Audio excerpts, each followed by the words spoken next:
Pikliba Nupimacha ama gang rape tawbagi video messaging app group ta share Tourakpa Meeoi manga Assam Police na fagat pangamkre. Thagdok ase Assam gi Chirang district ta Pikliba Nupimacha amabu Nupimacha taruk na nupi oibigi izat manghalaba matung video namduna messaging app group amada share tawduna Nupimacha adubu blackmail tawrakhibani hairi.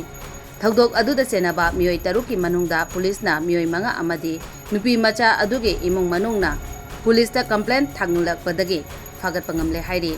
Nupimacha asibo haukiba August thada Indo-Bhutan border gi Chirang district Bengtol area da thokibani adubu Nupimacha adu izat manghalaba matung Meeoi sing aduna kihan khangalakpadagi mayunggi Meeoi sing da haidoktana lairakibani adubu kahena kihan khanganba tawrakpadagi mayunggi Meeoi sing da haidorakpadagi police da complaint tawbani haina pau asina hairi. Thagdok asida chenariba Meeoi sing Pokso Act amade Bharatiya Nyay Sanhita Act panduna faraba matung makhataba investigation chathakre amadi thagdok adubu yaningdaba utuna local gi Meeoi sing na gang rape ta chenariba Meeoi sing matik saba dandi piyo haiduna akanba khongjang sangsile haina pau asina makhatari.